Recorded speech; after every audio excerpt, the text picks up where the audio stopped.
life will not always be 70 and sunny.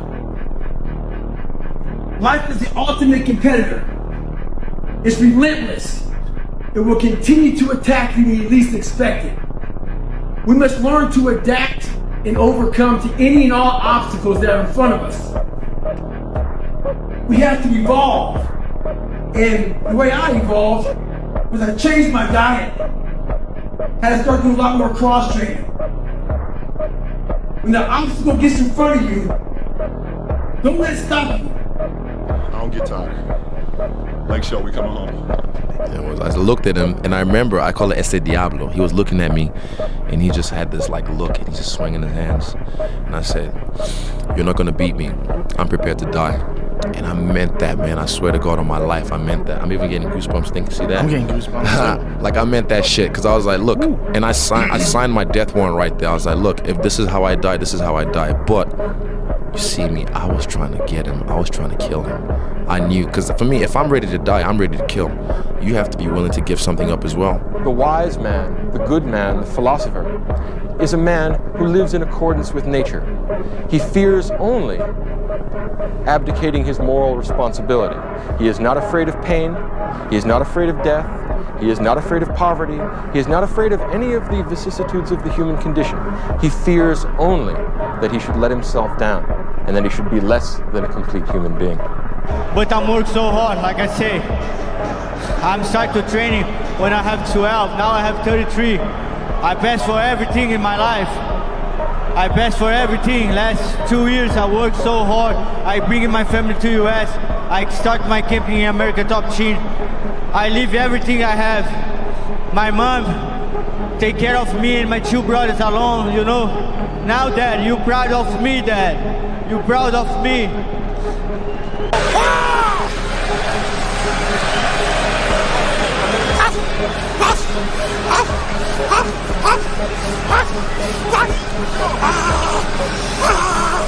Those days when I'm tired or worn out or just basically sick of the grind.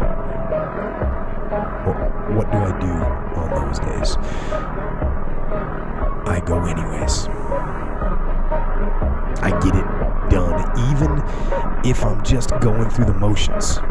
I go through the motions. I don't really want to work out. I work out. You get athletes who turn up to compete, or turn up to train, then turn up, they'll do the requisite amount of work, but that's it. Athletes who turn up to compete, they put a bit more effort in, they try to be the best amongst their group. Then there's the athletes who train to win. They train every day, every session, so that they win on match night.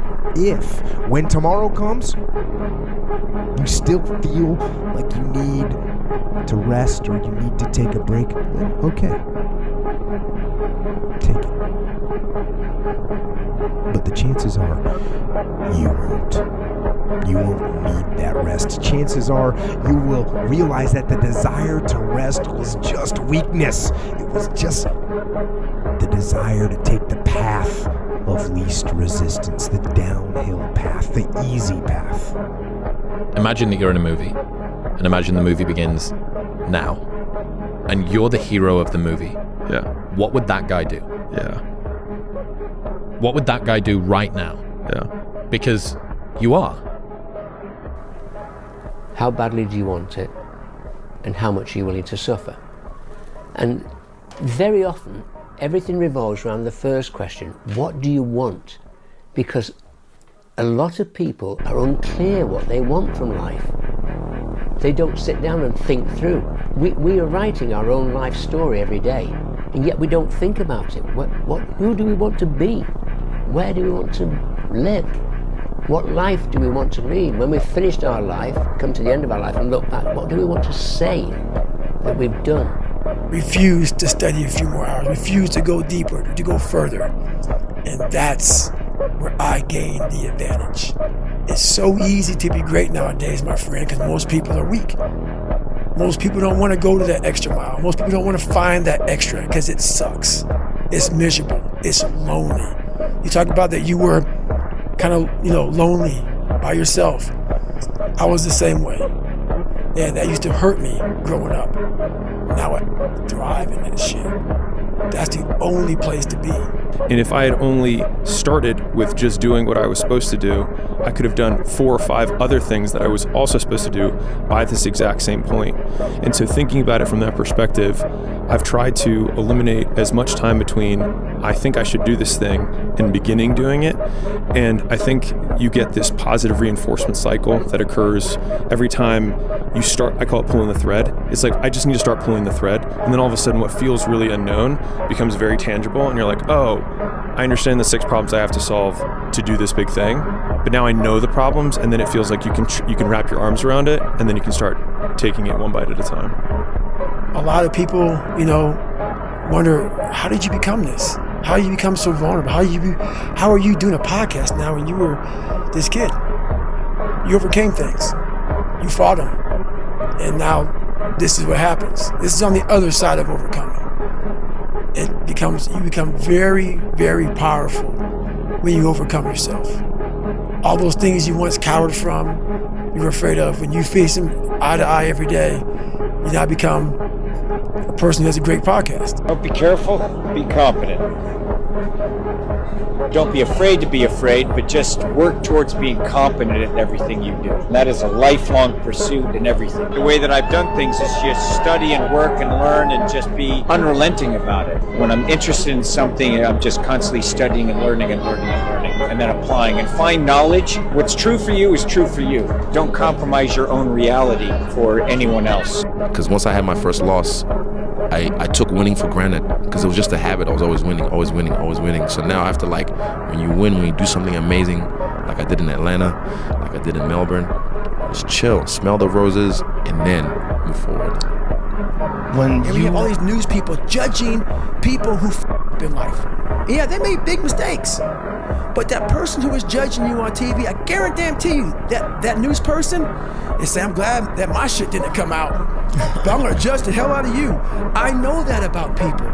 So if you wanna sit back and judge how jacked up I was and how messed up my life was, Merry Christmas, go for it. Have a good time. But I'm smiling at you right now, knowing you have a secret that you're not willing to share. Still to be happy about. You're up 2-0. Job's not finished. Job finished? No, I don't think so. Okay. I had to stop thinking normal. I had to stop thinking normal. I can no longer be a common man walking around doing common things. But no one taught me this stuff. It wasn't like I paid a trainer to come train me. Jenny Craig didn't come down and miracle my ass. None of this happened. It was on me. And that's the thing you have to realize. Everything you do, you may have some support, you may not, but it's on you. If you talk about work-life balance as a 22-year-old man, you're hanging around with the wrong people. That gnawing feeling when you realize you've outgrown your social circle isn't loneliness, it's your ambition finally speaking louder than your need to belong. You have to make the decision whether you want to be a badass or whether you just want to be mediocre and everything's okay. But being a badass hurts real bad. And that's why I didn't want to do it. So, over the next 2.5 months, I won't bore you with details. I lost the weight. I went back to the recruiter, and I went to Buds, Navy SEAL training, and I was the only person in the history of Navy SEAL training to go through 3 hell weeks in 1 year. We should not criticize ourselves. We should not say the things that we could have done better. But I believe that that voice isn't an insecurity. I think it's a version that wants you to chase your potential. And so I think not judging the criticism, but accepting the criticism, I think those are the 2 separate things. And I think that's what unlocks the potential while making it somewhat palatable along the way. Yeah. Everybody stop talking now. Attention. I told you, all of my critics, I told you all that I was the greatest of all time when I beat Sonny Liston. I told you today I'm still the greatest of all time. Never again defeat me. Never again say that I'm going to be defeated. Never again make me the underdog until I'm about 50 years old. Then you might get me. If you don't handle self-doubt, insecurities, fucking imperfections, jealousy, all these fucking things, allow people to bully you, fuck you around, your nuts start to retract back up. Insecurities end up here. Self-doubt. All this shit before you know it in your fucking chest. You end up with chestnut syndrome. How you fix chestnut syndrome is you gotta man the fuck up. Hit your fucking chest. Send the signal to your fucking mind that you're gonna man the fuck up. And then fall back in your fucking sack. Once they fall back in your sack, you sack it the fuck up. Stay hard. If you don't work hard, you just won't be here, you know. And I love that because I don't have to pull teeth every day, you know. I know that if they don't work hard, they've shown me over time that you're just not going to be here if you're not going to be ready and prepared when it's your time. So as you can imagine, your life is really a byproduct of what you chart out, right? And so the way I see it here is this. It starts off with these 3 steps. See it, believe it, achieve it. If you always do what you always did, you'll always get what you always got. You cannot change your life unless you change something. It's up to you. The ball's in your court. No more around. You want your life to be better? I can't help you. Lee can't help you. Joe Rogan can't help you. Ari can't help you. God can't help you. Only you help you. Grab your balls, get a notebook, and write down what you're going to do this year. And this is it. You're not going to have these problems. Drugs, cigarettes, that dumb bitch. It all starts today, all right? No more excuses. This is the year of the soldier. I don't apologize. In the end, I don't care whether you love me or you hate me, just as long as I win. The deck is stacked. The rules are rigged.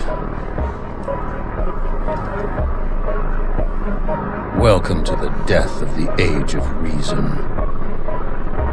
There is no right or wrong. Not anymore. I love this game. I live this game. And there's 1,000 other guys waiting in the wings who are obsessed with this game. Obsession's gonna be talent every time. You got all the talent in the world, but are you obsessed? Is it all you ever think about? Let's face it, it's you against you out there. When you walk on that court, you have to think, I am the best guy out there. I don't care if LeBron's playing. Dedication, hard work. Dedication, hard work. I'm a one-man army. One-man army. The world can go against me. I'm still come on top. I got God on my side.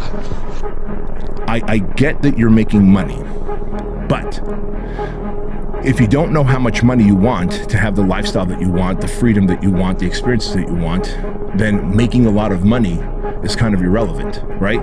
So you have to write the lifestyle. So that's the vision. And so when you write something down, you can come back and revisit it.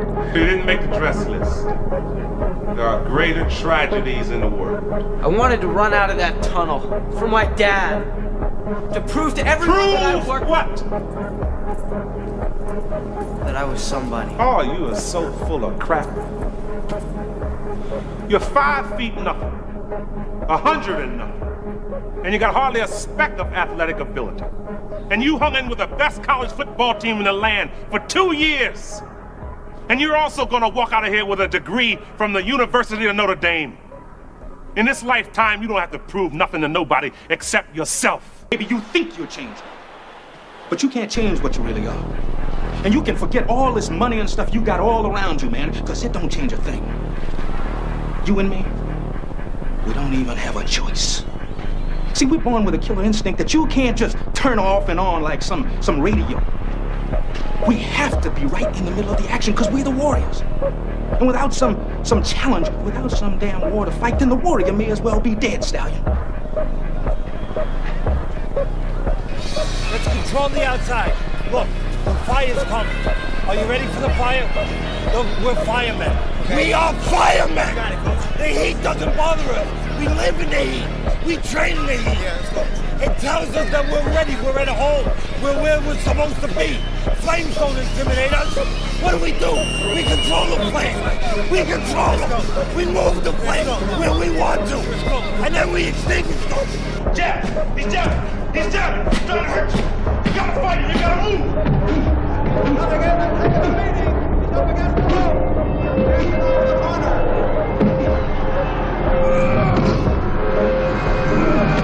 He's hooking! He's hooking! Damn, Ron, come on! What's the matter with you? There is no tomorrow! There is no tomorrow! Every kitten grows up to be a cat. They seem so harmless at first, small, quiet, lapping up their saucer of milk. But once their claws get long enough, they draw blood, sometimes from the hand that feeds them. For those of us climbing to the top of the food chain, there can be no mercy. There is but one rule: hunt or be hunted. Welcome back. And that burning desire is the starting point of all great accomplishment. Why is that so important? Well, burning desire is the desire that drives you ahead over all the difficulties, disappointments, temporary failures, obstacles, because if your goal is worthy of you, you're going to fall on your face over and over and over again. You're going to make mistakes. It's going to cost you money. It's going to cost you time. It's going to cost you anxiety. As a matter of fact, if you're not laying in bed at night staring at the ceiling with your heart pounding at least 3 nights a week, you're probably not trying hard enough. Dr. Carter said to me, and Dr. Carter had a tear in his eye. I could tell he felt for me. And he said, son, I'm sorry to say you're not going to box again. And I looked at him. I said, no, Dr. Carter, you're wrong. I am going to box again. You see, you don't understand what kind of man I am. Life took me somewhere unexpected, unprepared. It's about 6 degrees out here, and I'm underdressed. But guess what? No one gives a f***. You gotta get the f***er in. Sometimes life can really hijack your fucking mind. When that happens to you, you're all f***ed up. Your goals, your ambitions, everything's out the fucking window. In life, we all go through different things. You can only manipulate the fire. You can't create it.